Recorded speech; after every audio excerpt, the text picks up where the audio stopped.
Hello, कसे आहात सगळे? आज मी बनवते आहे वांगी बटाट्याची भाजी.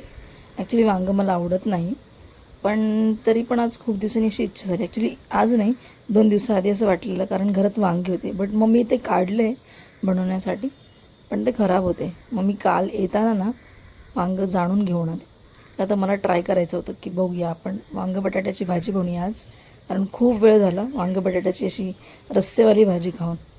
तर मग चला बघूया आपण रेसिपी. इथे मी वांगे आणि बटाटे 3 बटाटे घेतले होते मोठे आणि 5 वांगे घेतलेले. पहिले मी यांना लांब कापले, पण मग मला कळालं की लांब कापून ना ते माझ्या त्या भांड्यात बसत नव्हतं, म्हणून मग मी परत त्याचे असे अर्धे अर्धे तुकडे केले. आता वांगं आणि बटाटा हे भाज्या अशा आहेत ना की ते थोडं वेळ कापून ठेवलं ना ते पटकन काळे होतात, म्हणून मग मी पाण्यामध्ये थोडं मीठ टाकलं आणि मग त्यांना असं ठेवलं पाण्यात. इथे मी एका ताटात मी घेतले होते 4 चमचे धणे, 4 मिरच्या, खोबऱ्याचे किस, त्यानंतर 1 वाटी शेंगदाणा, अद्रक, लसूण, थोडी कोथिंबीर आणि कढीपत्ता. तर आणि त्यानंतर मग म्हटलं आता मसाल्यासाठी आणखीन गोष्टी पण लागेल ना, म्हणून मग मी 2 मोठे कांदे घेतले, ते असे बारीक कापून घेतले आणि 2 टमाट्याची प्युरी केली. तर मग हे असे सगळं मिश्रण आहे जे आपल्याला भाजीमध्ये म्हणजे वांगं बटाट्याच्या भाजीमध्ये यूज करायचं आहे. तर मग चला आता सुरुवातीला मी कढईमध्ये तेल न टाकता फक्त शेंगदाणे थोडं भाजते. ॲक्च्युली शेंगदाणे पहिल्यापासून थोडे भाजलेले होते, तर मग मी हे थोडं फक्त 2 मिनटासाठी परतून घेते आणि मग त्यानंतर त्याच्यावरून थोडंसं खोबरं ते टाकते. खोबरं असं जरासं लालसर झालं की मग आपण धने टाकूया.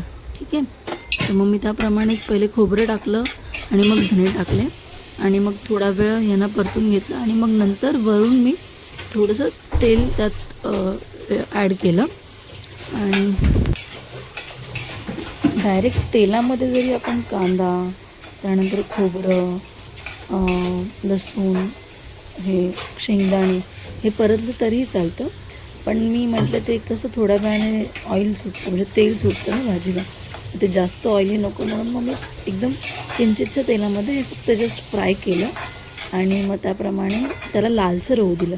कारण थोडंसं खोबरं असा आपण नाही का डायरेक्टली शेगडीवर ठेवून डायरेक्ट आपण करपून घेतो, तसंही करू शकले असते. मला तसं नव्हतं करायचं, का तर माझ्याकडे खोबरं नव्हतं आणि खोबऱ्याचं किस होता, म्हणून मी डायरेक्ट खोबरं थोडंसं असं काळसर लालसर केलं, त्याला थोडं थंड होऊ दिलं आणि मग थंड झाल्यावर मी हे मिश्रण म्हणजे जे काही आपण धणे, खोबरं आणि शेंगदाणे आहे त्याला मी मिक्सरमध्ये वाटून घेतलं.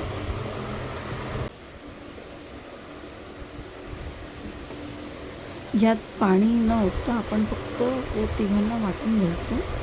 ठीक आहे, आणि मग हे थोडंसं सुकं सुकं दिसलं त्यानंतर मग आपलं जे उरलेले मिरच्या आहे, अद्रक आहे, लसूण आहे आणि कोथिंबीर आहे, त्याच्यात थोडंफार पाणी टाकून आपण यांना वाटून घेऊ.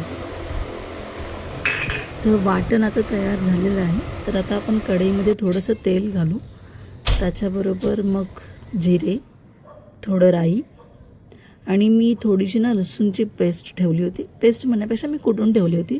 लसूण नंतर कढीपत्ता आपल्याला टाकायचा आहे आणि मग त्यात थोडंसं त्यांना परतून घ्यायचं आहे.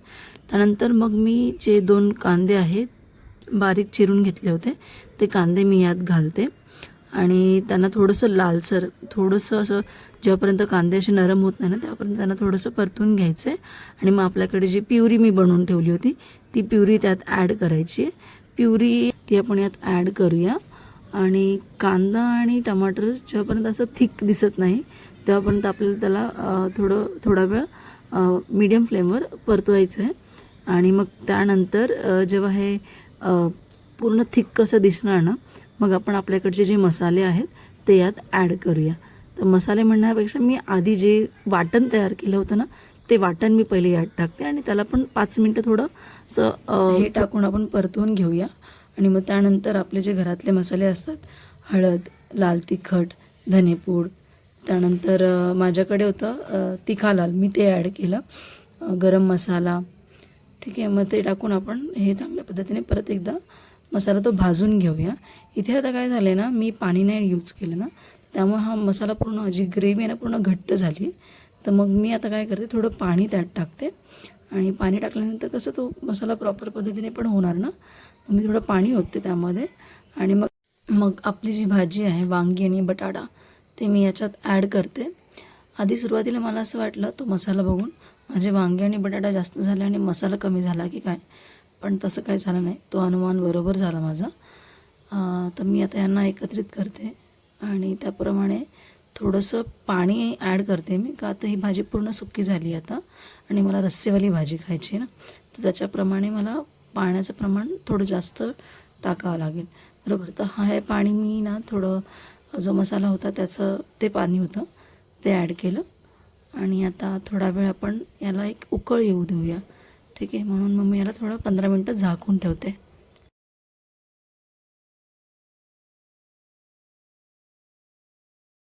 15 मिनटं झालेली, आता आपण चेक करूया. तर भाजीला बऱ्यापैकी उकळ आलेली आहे. हे बघा दिसतंय छान असं थोडं थिक झालं आहे. तर मग मी काय करते आता याच्यावर थोडी कोथिंबीर टाकते. दिसायला पण सुंदर दिसतं. तसं मी मसाल्यामध्ये कोथिंबीर टाकलं होतं, पण असं थोडं जास्त अट्रॅक्टिव्ह दिसते ना भाजी आणि खायला पण चविष्ट लागते. तर त्यानंतर हे बघा आपण बघूया भाजी वांगं बटाटा शिजलं आहे का, तर शिजलं. एखादा बटाटा मी तोडून बघते शिजले का, कळेल मग आपल्याला. तर हो, तुटतो आहे म्हणजे शिजलेली आहे आपली भाजी. तर माझी ही रस्सेदार अशी वांग बटाट्याची भाजी तयार झालेली आहे आणि आता मी ही भाजी टेस्ट करते. तर चला या जेवायला सगळे.